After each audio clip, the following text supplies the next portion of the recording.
Salam sehat sejahtera. Jumpa lagi di channel Mata Ketiga. Hari ini kita akan membahas sebuah buku menarik berjudul Alien Interview yang ditulis oleh Lawrence Spencer. Buku ini yang merupakan karya ke-10-nya dan diterbitkan pada tahun 2008 mengungkap banyak rahasia alam semesta dan kehidupan spiritual abadi. Namun, Spencer sendiri mengaku bahwa ia hanya bertindak sebagai editor buku ini. Isi buku tersebut bukan ditulis olehnya, melainkan disediakan oleh seorang perawat angkatan udara yang telah meninggal dunia. Sebagian besar isi buku ini adalah catatan percakapan antara seorang makhluk luar angkasa yang selamat dari insiden UFO Roswell pada tahun 1947 dengan perawat wanita tersebut. Percakapan ini dilakukan di bawah pengawasan militer dengan menggunakan komunikasi telepati. Mengenai insiden Roswell, kami sebelumnya telah membuat video yang mendetail tentang hal ini. Bagi yang tertarik, silakan mencarinya di saluran kami. Kita tahu bahwa militer berusaha keras untuk menyembunyikan informasi dengan mengatakan bahwa pesawat yang jatuh adalah balon cuaca. Tentu saja, penjelasan ini sulit diterima oleh masyarakat Amerika. Oleh karena itu, klaim tentang pesawat luar angkasa yang jatuh, termasuk adanya penyintas, justru lebih banyak dibicarakan di kalangan masyarakat umum dibandingkan versi resmi dari pemerintah. Hal ini turut memicu naiknya minat terhadap UFO di Amerika yang hingga kini masih menjadi topik hangat.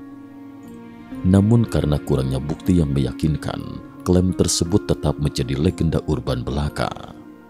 Penerbitan buku Spencer ini memberikan dampak yang sangat besar. Mengapa demikian? Karena buku ini tidak hanya menggambarkan dari sudut pandang perawat tersebut tentang interaksi selama 6 minggu dengan makhluk luar angkasa, tetapi juga mencatat isi percakapan mereka yang mencakup topik-topik seperti peradaban prasejarah, peperangan antar bintang, sejarah bumi, dan penciptaan spesies yang sangat mengejutkan. Mari kita bahas lebih lanjut tentang isi buku ini.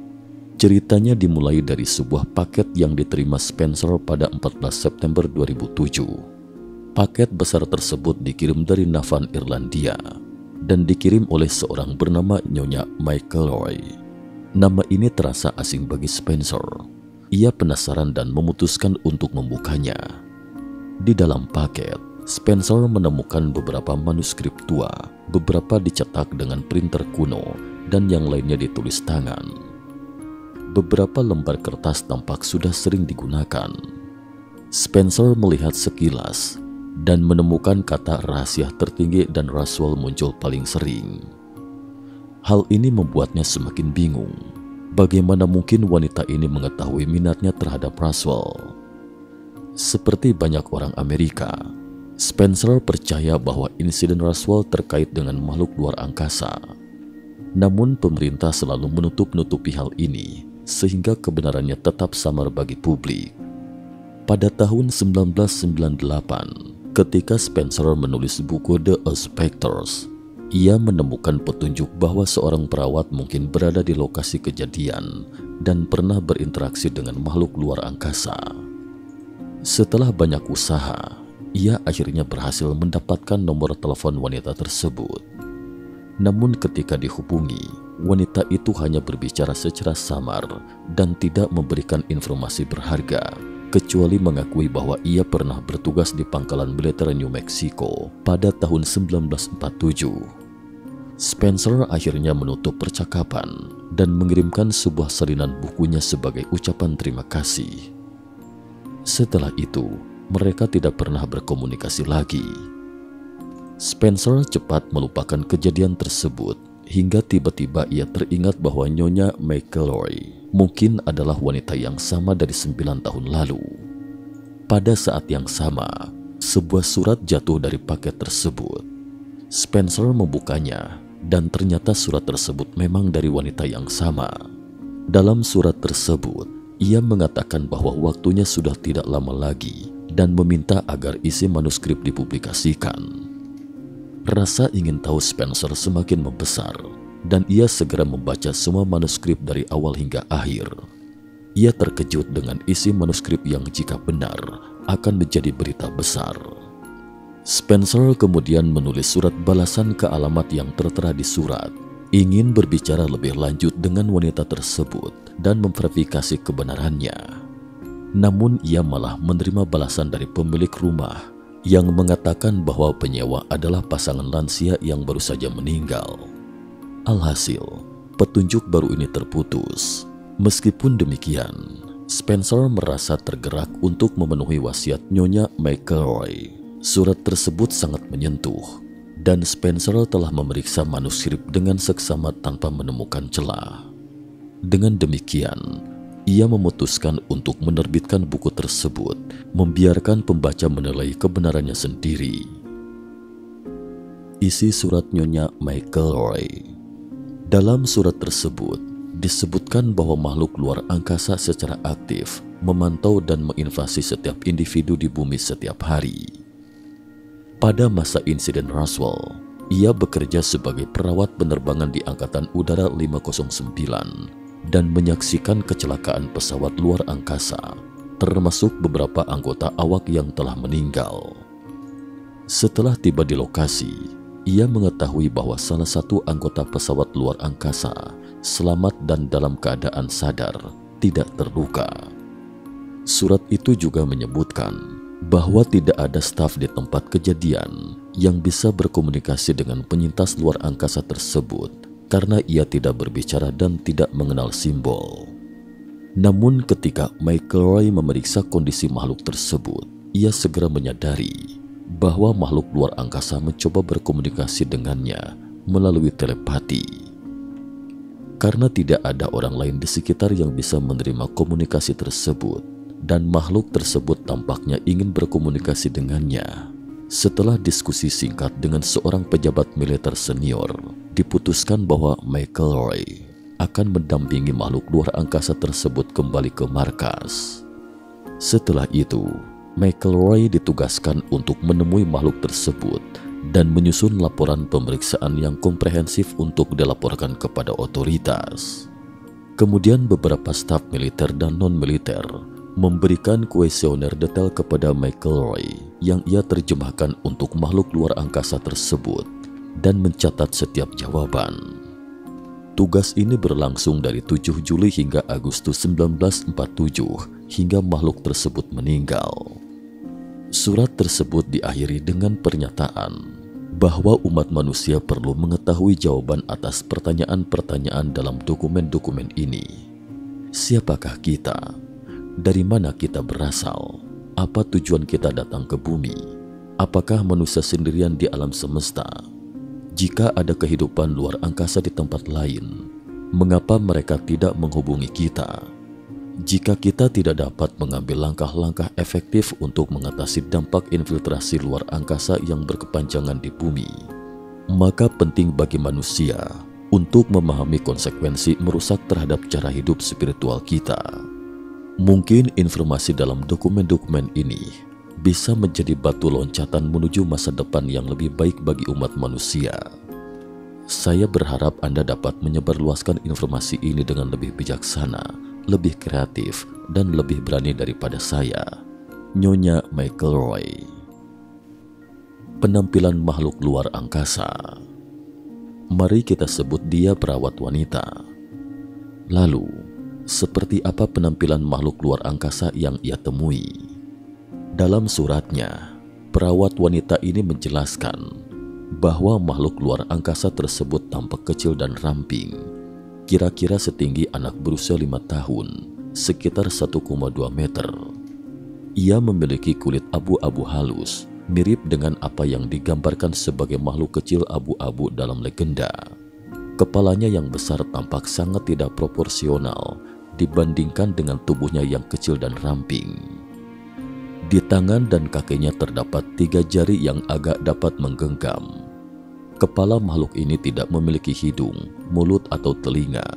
Matanya sangat besar, sepenuhnya hitam dan tidak tembus cahaya, tanpa bagian putih atau kelopak mata. Oleh karena itu, matanya selalu terbuka dan tidak berkedip, sehingga sulit untuk menentukan apakah ia sedang tidur atau terjaga. Selama 6 minggu berikutnya, makhluk luar angkasa ini memang tidak tidur. Karena tidak memiliki mulut, ia juga tidak makan, minum, atau bernapas. Bagaimana ia mempertahankan hidup adalah misteri. Terlihat bahwa tubuhnya sangat tidak cocok dengan lingkungan gravitasi bumi. Karena sangat ramping dan tidak memiliki otot, kakinya tidak dapat menopang berat tubuhnya, terutama kepala yang besar. Jadi, ia hampir selalu duduk di kursi, namun tangan dan kakinya tampak sangat lincah. Lalu, apakah makhluk ini pria atau wanita? Pada tubuhnya tidak terlihat ciri-ciri gender apapun. Namun perawat merasakan bahwa makhluk ini memiliki aura dan sikap feminin yang kuat. Selain itu, ia memperkenalkan dirinya sebagai Alo. Jadi, perawat menduga bahwa makhluk ini mungkin seorang wanita. Alo menjelaskan bahwa tubuh ini bukanlah robot atau organisme hidup, melainkan entitas spiritual yang diaktifkan, seperti seorang pengganti yang dikendalikan oleh jiwanya. Perawat tidak pernah memiliki pengalaman berkomunikasi melalui telepati sebelumnya, dan tidak mengerti mengapa Alo hanya mau berkomunikasi dengannya. Ia merasa mungkin karena ia memandang makhluk luar angkasa ini sebagai pasiennya. Makhluk ini tidak memiliki niat jahat terhadapnya dan bahkan ingin melindunginya. Ketika Anda memiliki niat baik terhadap seseorang, orang tersebut cenderung membuka diri kepada Anda. Isi percakapan dengan Alo. Apa yang dibahas perawat wanita ini dengan makhluk luar angkasa tersebut? Rahasia apa yang diungkapkan oleh makhluk luar angkasa ini? Rekaman percakapan mereka kemudian disusun menjadi buku oleh penulis Spencer. Kita telah mengungkap sebagian dari percakapan tersebut, dan sekarang saatnya untuk mengetahui lebih banyak kebenaran. Di sebuah ruangan tertutup, staf sibuk menyiapkan lampu dan peralatan kamera. Sementara para ahli bergiliran datang untuk mengamati makhluk luar angkasa yang selamat, Alo. Makhluk ini duduk diam di kursi, tidak menunjukkan ekspresi apapun, dan hanya mengamati. Tak lama kemudian, perawat wanita masuk dengan daftar pertanyaan. Orang-orang lainnya mundur ke ruangan sebelah dan mengamati melalui kaca satu arah. Sebelum wawancara dimulai, suasana di ruangan itu sangat tenang. Karena mereka menggunakan telepati untuk berkomunikasi, tidak perlu ada percakapan verbal. Semua dialog dicatat oleh pencatat setelah dilaporkan oleh perawat. Pada putaran pertama wawancara, hasilnya tidak memuaskan. Putaran kedua juga membingungkan. Apakah makhluk luar angkasa ini tidak mau bekerja sama? Alo memang menunjukkan ketidaksenangan terhadap sikap beberapa pejabat militer yang arogan. Namun bukan berarti dia sepenuhnya menolak untuk bekerja sama. Banyak informasi sulit dipahami dan kadang sulit diungkapkan dengan kata-kata. Kemudian, seorang ahli bahasa bernama John Newbrough mengusulkan solusi. Ia menyarankan agar mereka menggunakan bahasa yang sama untuk komunikasi dan menyarankan perawat belajar bahasa luar angkasa. Namun ini tampaknya tidak praktis. Sebagai alternatif, mereka mencoba mengajarkan Alo bahasa Inggris. Ternyata, Alo setuju dengan cepat. Para ahli memilih buku bacaan anak dari abad ke-19 yang digunakan oleh para pelajar Amerika, berjudul Make Garfield Readers, dari tingkat dasar hingga tingkat 6. Buku ini berisi banyak gambar dan menceritakan hubungan antara anak-anak, keluarga, guru, teman, dan hewan melalui cerita kecil yang mengajarkan nilai moral tradisional seperti kejujuran, kebaikan, kerja keras, keberanian, cinta tanah air, dan menghormati orang tua serta menghormati Tuhan. Alo tampaknya sangat menyukai buku ini. Dia belajar dengan sangat giat, mempelajari 14 jam setiap hari. Dan setelah perawat beristirahat, ia meluangkan waktu 10 jam untuk mengulang materi tanpa henti. Dalam waktu singkat, hanya dalam 3 hari, Alo sudah mempelajari semua materi tersebut.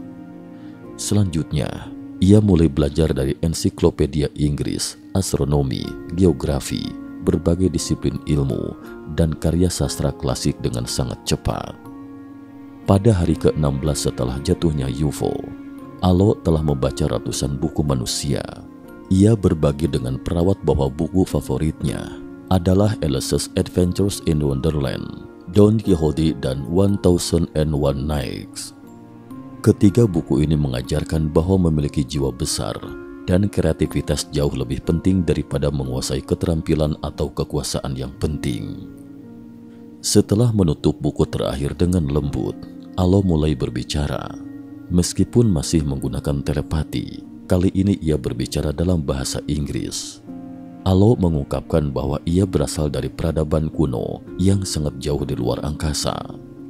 Tempat asalnya disebut Dominion, yang memiliki lambang seperti ini. Dominion mengelola sejumlah besar galaksi dan memiliki wilayah yang mencakup 1/4 dari seluruh alam semesta yang tampak. Tempat mereka sudah ada sejak ribuan miliar tahun. Sekitar 10.000 tahun yang lalu, pasukan ekspedisi Dominion mulai menjelajahi galaksi kita, dan Alo adalah salah satu dari mereka dengan berbagai peran sebagai pilot dan insinyur. Misi mereka kali ini adalah menyelidiki eksperimen bom nuklir di New Mexico, Amerika Serikat, yang kemungkinan besar dilakukan di White Sands, 117 mil dari Roswell, tempat bom atom pertama di dunia meledak pada 16 Juli 1945. Alo mengungkapkan bahwa dirinya yang sebenarnya tidak seperti yang terlihat, melainkan eksis dalam bentuk energi. Selama menjalankan misi di luar angkasa, dia dan rekan-rekannya tinggal dalam tubuh kecil, seperti makhluk kecil abu-abu. Tubuh ini berfungsi sebagai wadah, pengganti yang dibuat dari bahan sintetis, termasuk sistem saraf elektronik yang sangat sensitif. Setiap tubuh makhluk kecil ini dipadankan dengan gelombang elektronik tertentu dari seorang astronaut, di mana frekuensi gelombang elektronik dan setiap tubuh pengganti adalah unik, mirip seperti sidik jari manusia yang tidak ada yang sama. Alo melanjutkan penjelasan mengenai teknologi canggih tersebut, bagaimana mereka mengoperasikan pesawat luar angkasa. Desain pesawat luar angkasa sangat mirip dengan tubuh makhluk kecil abu-abu. Keduanya disesuaikan dengan frekuensi setiap pilot. Selain itu, pesawat dapat dikendalikan melalui kekuatan pikiran, sehingga tidak memerlukan kontrol atau perangkat navigasi yang kompleks. Pengoperasiannya sangat sederhana dan fleksibel. Namun selama misi ini, tiba-tiba terjadi kilat yang mengenai pesawat dan menyebabkan korsleting listrik. Sejenak, pesawat kehilangan daya dan komunikasi tanpa kabel antara pesawat dan pilot terputus, seperti kehilangan hubungan antara tubuh dan otak. Akibatnya, pesawat kehilangan keseimbangan dan jatuh ke tanah. Ternyata, bahkan teknologi tinggi pun memiliki kelemahan, dan tanpa daya, semuanya menjadi tidak berfungsi. Bahasa dan kebudayaan bumi. Alo melanjutkan bahwa dia sudah berada di wilayah ruang angkasa bumi ini selama ribuan tahun. Bahasa bumi yang dia kuasai terakhir kali adalah bahasa Sanskerta India, sekitar tahun 5965 sebelum Masehi, yaitu sekitar 8.000 tahun yang lalu. Pada waktu itu, Dominion mengalami kerugian di sebuah pangkalan militer di pegunungan Himalaya, di mana seluruh personel hilang dalam semalam, dan pangkalan tersebut hancur. Mungkin ada yang bertanya-tanya, bisakah makhluk luar angkasa hidup selama ribuan tahun? Perawat yang berkomunikasi dengan Alo juga terlihat bingung. Alo menjelaskan bahwa dia percaya bahwa semua makhluk hidup yang memiliki kesadaran adalah jiwa yang abadi, termasuk manusia. Ia menjelaskan bahwa jiwa dalam bentuknya yang murni, tidak lahir dan tidak mati. Setiap jiwa adalah mutlak, unik, dan tidak dapat digandakan. Dalam hal ini, Alo sendiri telah ada selama jutaan tahun. Beberapa juta tahun yang lalu, dia menerima pelatihan di Dominion dan bekerja sebagai pejabat penelitian data, dan pengembangan program. Karena pengalaman teknis tersebut, dia menjadi salah satu anggota tim pencarian yang dikirim ke bumi untuk menyelidiki apa yang terjadi di sekitar Himalaya. Mereka mempelajari bahasa Sanskerta dan menemukan bahwa banyak orang saat itu melaporkan melihat pesawat terbang di wilayah mereka yang dikenal sebagai Vimanas. Vimanas dan peradaban kuno. Dalam kitab-kitab kuno India, yaitu Vedas, Mahabharata, dan Ramayana, Vimanas digambarkan sebagai pesawat terbang super di zaman kuno. Misalnya dalam Vedas, Vimanas digambarkan sebagai pesawat yang menggunakan api dan air untuk terbang ke luar angkasa, memiliki 12 pilar, 1 roda, 3 mesin, 300 komponen, dan 60 alat. Deskripsi ini terdengar mirip dengan pesawat terbang canggih modern. Pada tahun 1875, seorang arkeolog di India menemukan sebuah manuskrip berjudul Vaimanika Sastra, yang berarti Encyclopedia of Mechanical Technology dalam bahasa Sanskerta. Setelah diverifikasi, manuskrip ini ternyata ditulis oleh seorang bijak kuno India, Maharshi, lebih dari 3000 tahun yang lalu. Manuskrip tersebut mendetailkan konstruksi pesawat, seragam khusus untuk pilot, makanan, lingkungan terbang yang sesuai, serta fitur-fitur Vimanas seperti perlindungan dari petir, kamuflase, ketahanan terhadap badai, pengawasan jarak jauh, dan senjata ofensif. Manuskrip ini juga mencatat bahwa Vimanas memiliki berbagai bentuk, termasuk berbentuk kerucut, burung besar, topi jerami, dan cerutu. Energi untuk Vimanas berasal dari matahari. Pada tahun 1959, manuskrip ini diterjemahkan ke dalam bahasa India, dan pada tahun 1979 diterjemahkan ke dalam bahasa Inggris oleh G.R. Joseph, Direktur International Range Institute di Mysore, India. Jika apa yang dikatakan Alok benar, maka Vimanas yang ditinggalkan oleh peradaban kuno India mungkin adalah pesawat luar angkasa yang dikendalikan oleh makhluk luar angkasa. Temuan arkeologis juga tampaknya mendukung hal ini. Pada tahun 2016, surat kabar Inggris Daily Mail dan Mirror melaporkan penemuan sebuah blok logam di Rumania pada tahun 1973 yang mengandung 90% aluminium. Para arkeolog memperkirakan usia logam tersebut sekitar 250.000 tahun. Padahal, peleburan aluminium memerlukan suhu ribuan derajat dan produk logam aluminium modern baru ada sekitar 200 tahun lalu. 250.000 tahun lalu, apakah ada manusia dengan teknologi setinggi itu? Bahkan jika ada, bagaimana manusia prasejarah bisa memiliki teknologi yang begitu maju? Lebih mengejutkan lagi, setelah dilihat oleh insinyur pesawat terbang, mereka berpendapat bahwa logam tersebut mungkin merupakan bagian dari gear pendaratan pesawat. Apakah ini bagian dari Vimanas yang legendaris? Dengan kemajuan teknologi penerbangan dan terjemahan kitab kuno India ke dalam bahasa Inggris, banyak ilmuwan mulai membahas kemungkinan bahwa Vimanas adalah pesawat terbang canggih dari zaman kuno. Namun apakah ini pesawat luar angkasa atau hasil karya peradaban prasejarah masih belum ada kepastian. Logam tersebut saat ini disimpan di Museum Sejarah Cluj-Napoca di Rumania. Jika Anda memiliki kesempatan, Anda bisa mengunjunginya. Makhluk luar angkasa Alo mengatakan bahwa di seluruh alam semesta terdapat banyak bentuk kehidupan cerdas seperti dirinya. Lalu, siapakah yang menyerang pangkalan militer Dominion di Himalaya? Apakah hubungan antara penyerang dan Dominion? Cukup sekian dulu.